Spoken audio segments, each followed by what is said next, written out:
Hello everyone, this is PK Entertainment and we are back again, and here now we have another video for you, and this will be a full review of Stargirl Season 3. Now there will be spoilers throughout, so just beware when going into this overall video.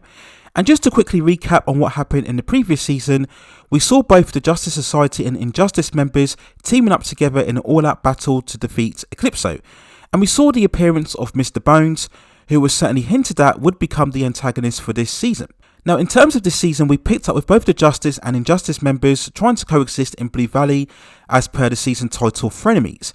We saw the return of the original Starman Sylvester, who had come back to join the team, and Courtney having clear fractions in his own personality, which we would see over the entire season. And the team is out to investigate a mysterious figure who is watching all of them and causing several attacks. Now for anybody who isn't aware, it was announced a couple of months ago that Season 3 wouldn't indeed be the last of the series.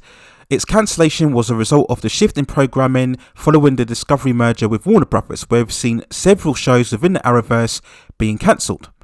Now in terms of this show itself, overall, I would say that this season was a step down from the previous two seasons. Whilst it wasn't terrible by no means, and there were a few standout moments and some good episodes, the story itself just wasn't as compelling as what we saw last year when we were dealing with the threat of Eclipso.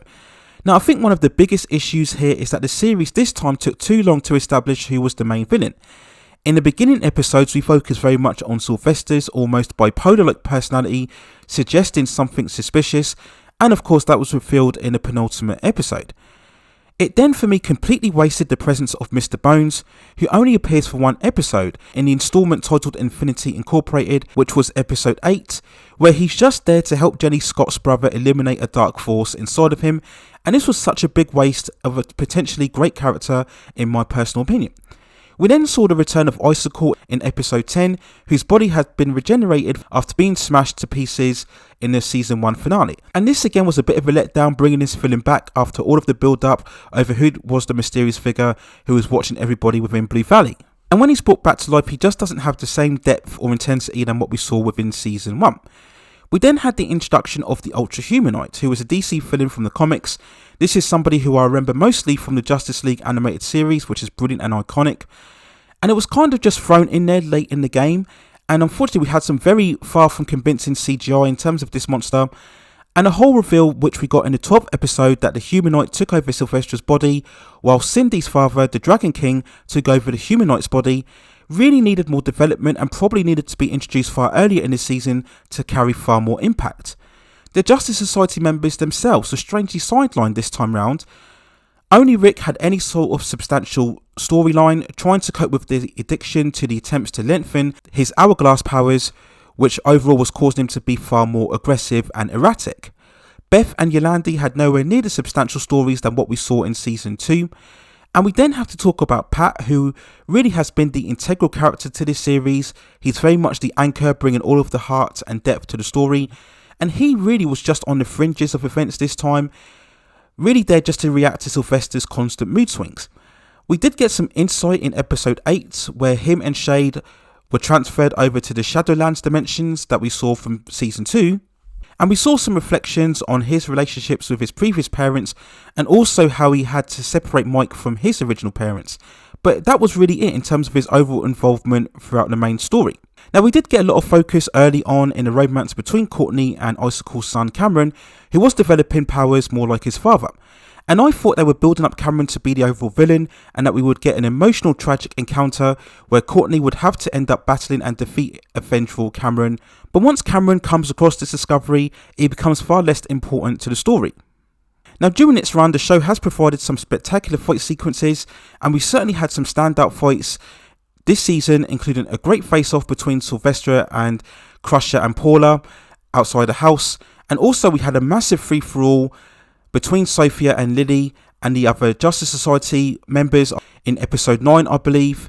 So we did provide some very well staged action and explosive moments, and once again all of the actors are fine and comfortable enough in all of their performances as always, so there were no real issues here in terms of the characterization. So we talk quickly then about the season finale, where we see almost the formation of another Injustice team with the likes of Icicle and the form of Sylvester, whose body has been inhabited by the Humanite, Dragon King, and also Icicle's parents, alongside Cameron, who go out in an all-out battle against the Justice Society.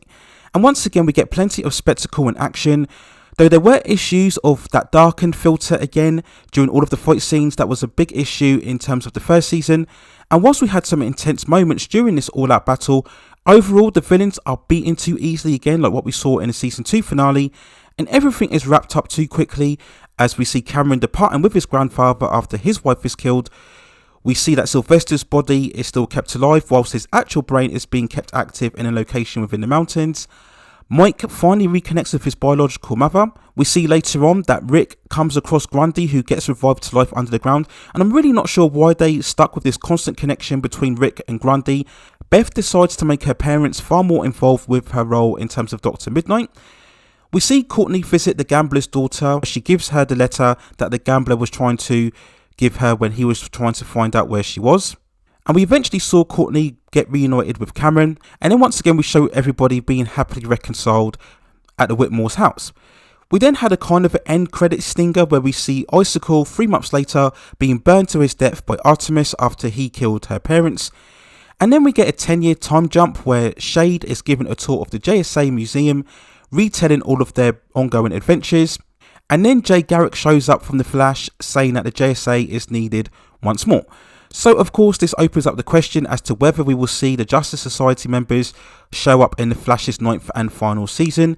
It does raise the question as will we see older versions of them turn up in the current timeline of the Flash, or will we see them all lumped up together in some ultimate parallel universe? And because the Flash has been probably the most successful show within all of the Arrowverse, I'm pretty much sure we will get a balls out spectacular finale in that show's 9th and final year. So in terms of the finale, I think they did a sound job with what they had. We do have to remember that it was cancelled halfway through, so they really couldn't end it on the terms that they wanted it to. When you watch the episode, there were clearly hints that they wanted to go through to a 4th season. So in terms of the season itself, it was still solid overall. It was just a bit of a step down from the previous 2. And I think overall Stargirl as a show has been one of the strongest superhero series, certainly in the last 3 to 4 years. It most definitely, alongside Superman and Lois, has been the strongest Arrowverse show during this one. And I think overall it is a shame that it didn't get to end on its own particular terms. I think one of the best qualities of Stargirl is that it did indeed embrace the more brighter, optimistic comic book spirit, alongside having some very serious and dark and scary story arcs. And it developed a lot of its villains very well. So yes, overall I definitely would feel that it was a show that was worthy enough of definitely a 4th season to close out its overall story. But who knows, maybe some of the characters will return, as I mentioned before, in the Flash series, and at least the show didn't get a definitive end, so if possible it could get picked up by another network as we see the ongoing transfer of programming from the Discovery and Warner Brothers merger. So at least there is some scope to continue the adventures of Courtney Whitmore if anybody sees enough value within the series itself. So those are my overall thoughts and feelings and review of the 3rd and final season of Stargirl. Let me know what you think in the comments below. Do you think it was better than season 1 or 2, or do you think it was a weaker installment? Do you think the show was worthy enough of a 4th season? And was there enough mileage to perhaps get to a 5th season overall? And do you think there's any potential for any other studio or streamer platform to pick up the show later on down the line? Let me know what you think in the comments below.